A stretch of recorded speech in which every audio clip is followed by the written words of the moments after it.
The billion-dollar transaction with Alex Eala was all across your timeline, inside your alerts, sent by your Tito or your coworker Lola who never even watches tennis every day of their lives. The figures were astounding. The narrative was electric. There was just one issue. It was all a lie. However, this is the part no one is discussing.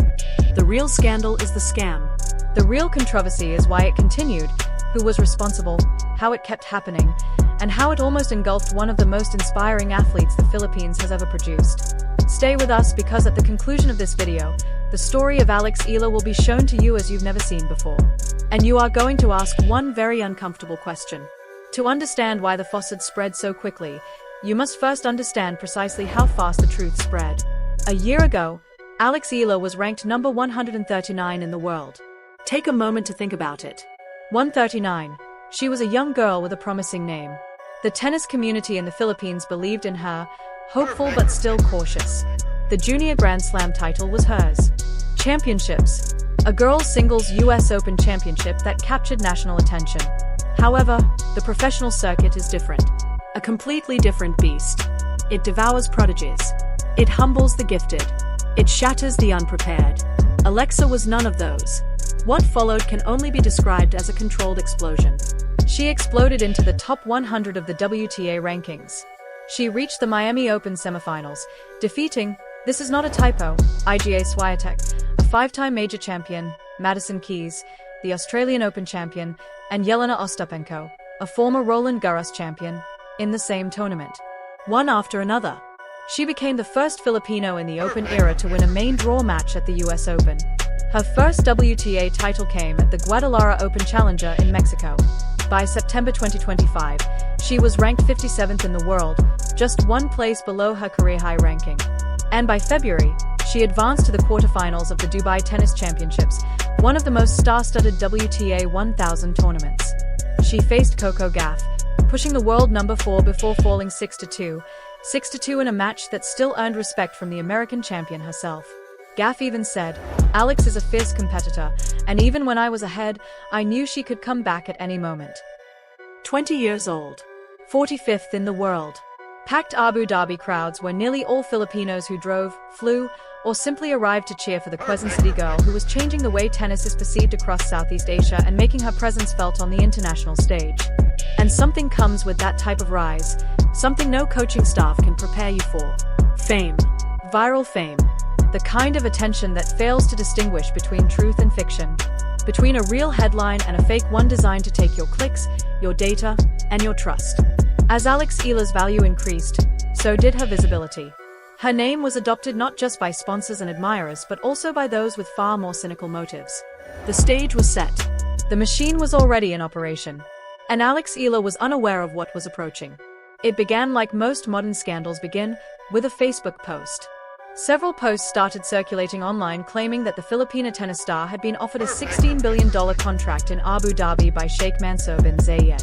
Let's pause on that number. $16 billion. For context, the alleged 10-year deal would have been multiple times larger than Shohei Ohtani's $700 million contract, currently the biggest sports contract in history. We are discussing a number so enormous that it should have stopped everyone reading it in their tracks. But it didn't. The supposed 10-year agreement allegedly included a $1 billion down payment and $600 million annually in exchange for Eala remaining in the capital of the United Arab Emirates to act as the queen of diamond tennis at an Abu Dhabi championship. A graphic went viral. There were pictures of Eala side by side with a sheikh. Comments were overflowing with pride and congratulations, with Filipinos tagging their parents, friends, and entire contact lists. And why wouldn't they believe it? She was in Abu Dhabi at that moment. She was in the news. She had participated in the Mubadala WTA 500 and had just competed in the Abu Dhabi Open. She made headlines by drawing attention with a strong victory against Alexandra Sosnovic of Belarus in the following round, and she continued her run in doubles. The timing was perfect, almost too perfect. However, this was not the first time. Not even close. A previous Facebook post falsely claimed that Wilson had extended a $45 million deal to her. Fact-checking websites later refuted it. That article, posted by a page named Tennis Plus, received nearly 103,000 shares, over 6,700 comments, and more than 100,000 likes on a story that was completely fabricated. Then came the fake Emirates Airline sponsorship.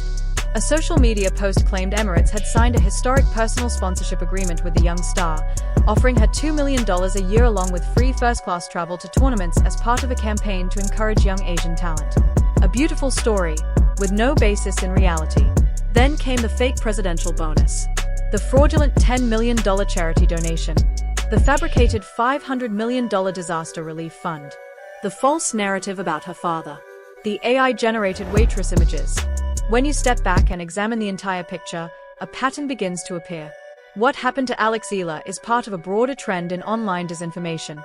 Rappler identified at least 5 tennis-themed Facebook pages and 1 Facebook community dedicated to supporting Eala that had posted sensational clickbait and outright lies designed to generate engagement through widely shared, unsupported allegations.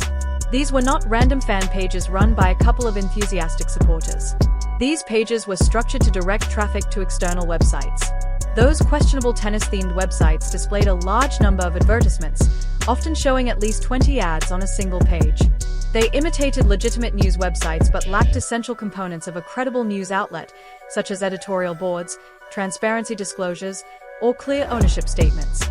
Behind the scenes, these websites also collected user data through cookies and tracking pixels, making it possible for operators to retarget visitors later with new campaigns or advertisements. Read that again slowly. 20 advertisements per page. User data collection. Retargeting strategies. This was not passion. This was a business model. The name and face of Alex Eala were being used as tools for large-scale data harvesting and advertising operations. The content ranged from harmless exaggeration to deeply harmful misinformation.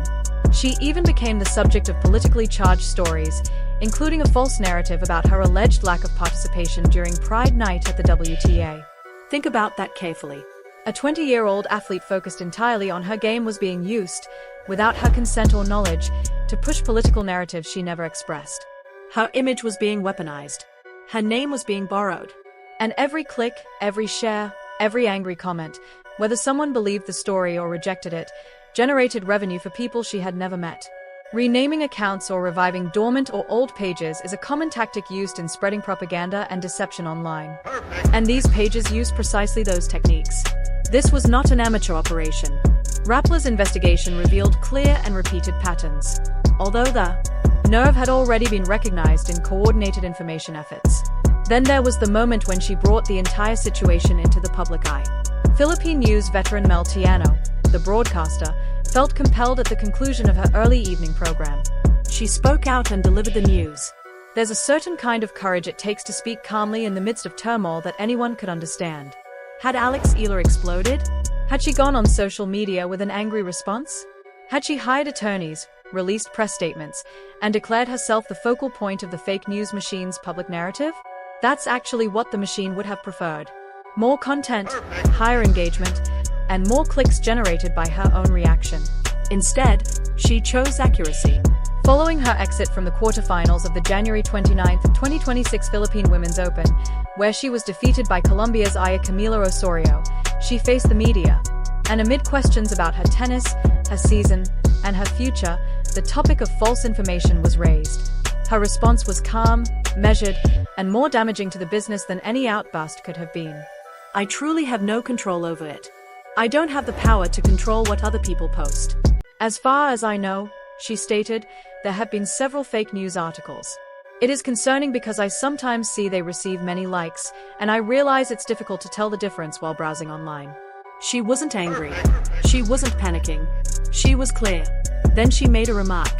It changed the tone of the entire conversation. I know some people can sometimes be misinformed. My advice would be to tell them to look for credible news sources and make an effort to stay informed.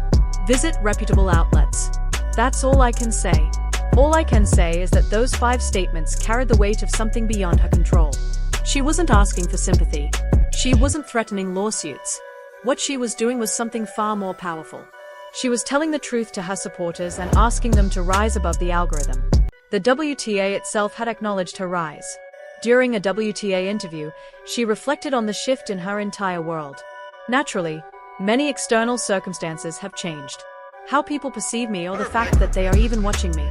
There is much more exposure, yet you seem to notice more positivity and, at the same time, talk about the fake stories, the hate, the distortions. I don't really pay attention to the many negative comments. As you may say, for a 20-year-old athlete carrying a nation's hopes on her shoulders, competing in WTA 1000 tournaments, undergoing elite training at the professional level, facing wins and losses on the global stage.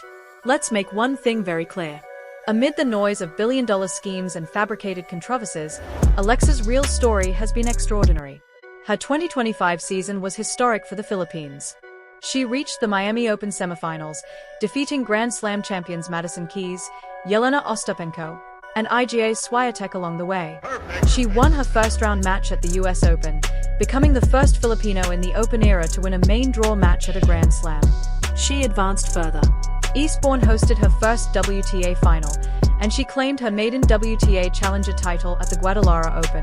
She entered 2026 ranked inside the world's top 45, already reaching the Mubadala Abu Dhabi Open quarterfinals in the UAE. After that, she advanced to the Dubai Tennis Championships quarterfinals, where even in defeat against the world number 4, Coco Gauff, she forced the American star to acknowledge her presence on the global stage. She was signed by Globe Telecom as an ambassador at just 18 years old. Babolat supplies her rackets. On the court, she wears Nike apparel. The Bank of the Philippine Islands highlights her as an endorser, promoting discipline and financial knowledge. And she was first shown in July 2025 as representative of Locally Juice. These are genuine agreements, genuine collaborations, real businesses that really decided to place their names next to her sense of what she's really accomplished. And however, Sheikh Mansour's fictitious $16 billion agreement received millions of views. The Wilsons' fictitious $45 million contract, more than 100,000 likes on Facebook. The phony. The sponsorship of Emirates Airlines was disclosed many times.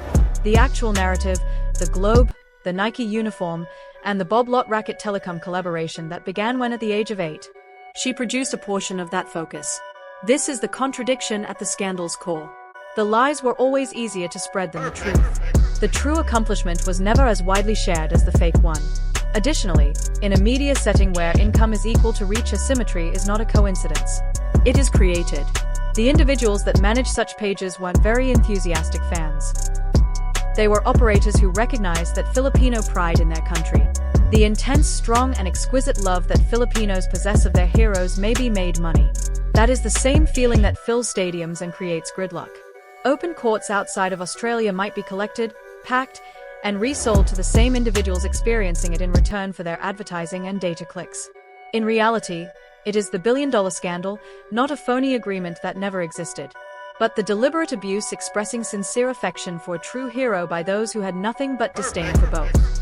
Alex Eala is going to be okay. Let's begin there, as this tale merits that lucidity. She is 20 years old, placed in the top 45 of the WTA, a quarterfinal attendance at WTA 1000 competitions. A player who has won the Grand Slam winners on the most prestigious venues in tennis. She has the poise, the skill, and the foundation to maneuver anything follows. She has a group of people all around her. She is supported by a community. Additionally, she has something genuine. News page has a power to create or destroy a corpus of art that fully expresses itself. However, the controversy surrounding the billion-dollar transaction and the whole misinformation network that provided with poses queries that go beyond the career of one athlete, the number of fans, particularly those who aren't interested in tennis carefully, who found Alexia a widely shared message and haven't yet created a framework to confirm sports news. You can really trust them, an adaptation of these tales. How many in the Philippines individuals are carrying Alex Eala's mental picture as a celebrity tennis with billionaire funding queen instead of well-behaved a professional sports person who gets up every day and strives for each and every ranking? Has she ever earned a point? Furthermore, what does it do to a young woman's identity when her life's public portrayal is so drastically cut off from reality? I do my hardest, since I am aware, particularly on the global scene, I constitute a sizable population. It's such a privilege to have this assistance, and this community supports me. She said she is aware of what she is carrying. She has always understood the importance of representing Filipino athletics, Filipino women tennis in Southeast Asia, according to her, with elegance and purpose. The platforms that made money off of these false reports have not had any significant repercussions. The Facebook profiles that developed their viewers of Allah's name are still function, switching to the next virus narrative as soon as the cycle concludes. The advertisement networks that ran 20 commercials on websites that provide fake content go on with their campaigns. The data collection goes on, and the following a teenage Filipino athlete who breaks through regardless of who they are chosen sport. They will encounter the same machinery as soon as their name valuable enough to take advantage of. Alex said Rappler's fact-checkers and everything was documented with verifiles. Veteran reporters appeared on national television to set the record straight. Yet the posts keep coming. The likes continue to accumulate. The shares keep spreading. So this is what we ask of you. The next time you see a headline shouting about $1 billion deal, an unbelievable gift, something that sounds so perfect it makes you want to react before you even pause, before you hit the share button, before you let pride take over and tag your friends, before you become a click that puts money into a stranger's pocket, consider one thing. Is this real? Or is someone using your love to sell you something? Because Alex Eala's real story, the competition, the rankings, the resilience, the Quezon City girl, the battles against top opponents, the Miami Open run, is far more powerful than any fake narrative. One day she may indeed be featured in headlines for something extraordinary. And that is a story she will truly deserve. This goes beyond Alex Eala's journey. It is a warning to every sports fan in the digital age. The real scandal is not a fake billion-dollar agreement. It is the exploitation system built around the genuine achievements of a true athlete. Alex Eala handled this with grace and precision that many twice her age could not manage. She stayed truthful. She kept her head down and allowed her game to continue the conversation all the way to the Dubai Tennis Championships quarterfinals. The machine tried to define her. It failed. Now it is up to us, the community, the fans, and the supporters, to protect the stories that truly matter. If this video made you pause and think, then press the subscribe button right now because we cover women's tennis the way it deserves to be covered.